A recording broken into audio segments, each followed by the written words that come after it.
புதிய பென்ஷன் திட்டத்தை ரத்து செய்ய வேண்டும், பழைய பென்ஷன் திட்டத்தை மீண்டும் அமல்படுத்த வேண்டும் என்பதை வலியுறுத்தி ஜாக்டோ ஜியோ அமைப்பினர் ஆர்ப்பாட்டத்தில் ஈடுபட உள்ளனர்.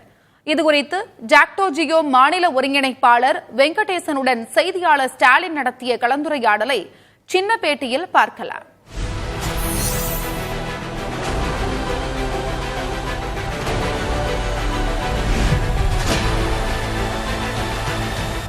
இந்த கோரிக்கையை பொறுத்த வரைக்கும் இது பல ஆண்டுகளாகவே தொடர்ச்சியாக கடந்த ஆட்சி காலத்தில் ஆகட்டும், தற்போது திமுக அரசு அமைந்ததுக்கு பிறகு ஆகட்டும் தொடர்ச்சியாகவே இருந்து வருகிறது. ஆனால் அரசு தரப்பிலிருந்து தொடர்ச்சியாக இந்த பழைய பென்ஷன் திட்டத்தை அமல்படுத்துவதற்கு பல்வேறு வாக்குறுதிகள் கொடுத்திருந்தாலும் தற்போது வரை அமல்படுத்தலை. நீங்களும் உங்களுடைய கோரிக்கையில தொடர்ந்து முன்னெடுத்துட்டு வரீங்க. இப்ப அடுத்து என்னதான் இதற்கான ஒரு தீர்வாக இருக்கும், அதற்கான நடவடிக்கைகள் எப்படி நம்ம முன்னெடுத்து செல்ல போறோம்? இல்ல, அரசு தேர்தல் வாக்குறுதி, திராவிட முன்னேற்ற கழக ஆளுகின்ற திராவிட முன்னேற்ற கழக அரசு தேர்தல் வாக்குறுதியை நிறைவேற்ற வேண்டும். இதுதான் கடந்த 4 ஆண்டுகளாகியது. வரக்கூடியது 21-26 ஆண்டுக்கான கடைசி பட்ஜெட், 5வது பட்ஜெட். திராவிட முன்னேற்ற கழகத்தோட கடைசி பட்ஜெட் இல்ல, இந்த 5 ஆண்டுகள்ல கடைசி பட்ஜெட். திருப்பி இவங்க ஆட்சிக்கு வரலாம், அது மக்களோட விருப்பம்.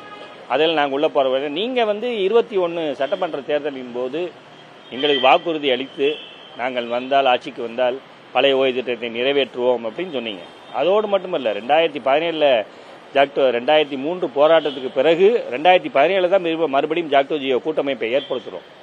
2017 21 வரைக்கும் எங்களில் ஒரு மாநில ஒருங்கிணைப்பாளராக தான் அவர் எதிர்கட்சி தலைவராக எங்களோடையே பயணித்து வந்திருக்கிறார்.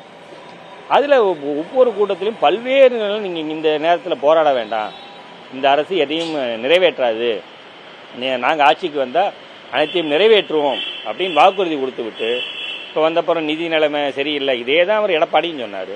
பென்ஷன் திட்டம் சம்பந்தமா தமிழ்நாடு அரசு அமைத்திருக்கக்கூடிய இந்த 3 நபர்கள் கொண்ட குழு தேர்தலுக்கான ஒரு அறிவிப்பா தான் ஜாக்டோ ஜியோ ஆகட்டும், தலைமை செயலக சங்கம் ஆகட்டும் அதை பார்க்கலாம். ஏன்னா 9 மாத காலத்துக்குள்ள அவங்களோட அறிக்கையை சமர்ப்பிக்கணும்னு சொல்றாங்க. நீங்க கூட குறிப்பிட்டீங்க எக்ஸ்டெண்ட் ஆகிறது கூட வாய்ப்பு இருக்கு அப்படின்னு சொல்லி. ஸோ 2026 தேர்தலுக்கு முன்பாக ஒன்று அவர்கள் அறிக்கையை அளிக்க வேண்டும், இல்லைன்னா அவங்களுடைய அந்த அறிக்கையை அளிப்பதற்கான அந்த காலக்கெடு நீட்டிப்பதற்கான வாய்ப்பு. ஸோ திமுக அரசை பொறுத்த வரைக்கும் தற்போது அரசு ஊழியர்களையும் ஆசிரியர்களையும் திருப்திப்படுத்துவதற்காகத்தான் இது போன்ற ஒரு குழுவை அமைத்திருப்பது நீங்க சொல்ல வரீங்க. திருப்திப்படுத்துவது இல்லை, எங்களை வேதனைப்படுத்துவதற்காக தான் தவறான ஒரு முடிவை அதிகாரிகள் மட்டத்தில் எடுத்திருக்காங்க. அதற்கு முதல்வரும் இசைந்து போயிருக்காரு என்பதுதான் எங்களுடைய முதன்மையான குற்றச்சாட்டு. இதுக்கு தெளிவாக அரசியல் அதிகாரிகள் மட்டத்தில் எடுக்கிற முடிவு இல்லை, கொள்கை மட்டத்தில் அரசியல் ரீதியாக எடுக்க வேண்டிய முடிவு அதை முதல்வர் எடுக்கவில்லை என்பதுதான் எங்களுடைய குற்றச்சாட்டு.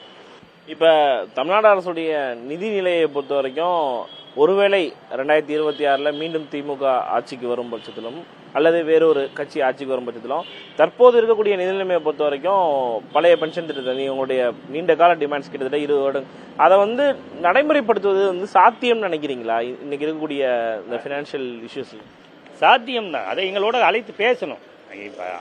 அலுவலர்கள் மட்டத்தில் அவங்க ஒரு ரிப்போர்ட், இதுக்கு முன்னாடி முதலமைச்சர் அம்மையார் ஜெயலலிதா அவர்கள் முதல்வராக இருந்தபோது ஒரு குழு போட்டாங்க, சாந்தாசீலா தலைமையிலும் பின்னர் ஸ்ரீதர் அவர்கள் தலைமையிலும் ஒரு குழு அறிக்கை அனுப்பிச்சிருக்காங்க. அதோட அறிக்கையை ஏன் வெளியே விட மாட்டேன்றீங்க? அதையும் அவர் எடப்பாடி காலத்திலே 2 வருஷத்துக்கு முன்னாடியே வாங்கினது, இவங்க வந்த பிறகும் 4 ஆண்டுகளாகவும் அதை சீக்கிரட்டாக வச்சிருக்க வேண்டிய அவசியம் என்ன இருக்கு? அதை வெளியே விடுங்க. அதை சொன்னா தான் அதற்கு எதிரான, எப்படி அந்த குழு சொல்லியிருக்கோ அதற்கு எதிரான கருத்துக்களை நாங்கள் முன்வைக்க முடியும். இன்றைய நிலைமையில இந்த புதிய ஓய்வு திட்டத்தில் இவர்கள் எல்ஐசியில் முதலீடு பண்ணது 80,000 கோடி, எங்களோட பங்கு 40,000, அரசோட பங்கு.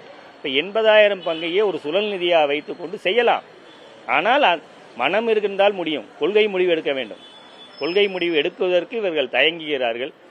அதாவது எங்களை உதாசீனப்படுத்தலாம் என்று நினைக்கிறார்கள். அப்படியே எங்களை உதாசீனப்படுத்த அது அடுத்த தேர்தலில் ஜெயிச்சாலும் கூட எங்களால் ஜெயிச்ச இந்த 5 ஆண்டுகளிலே செய்யாதவர்கள் திருப்பி எப்படி செய்வாங்க? அதனால் அந்த நம்பிக்கை என்பது எங்களுக்கு அறவே முதல்வர் மீது இல்லாமல் போய்விட்டது.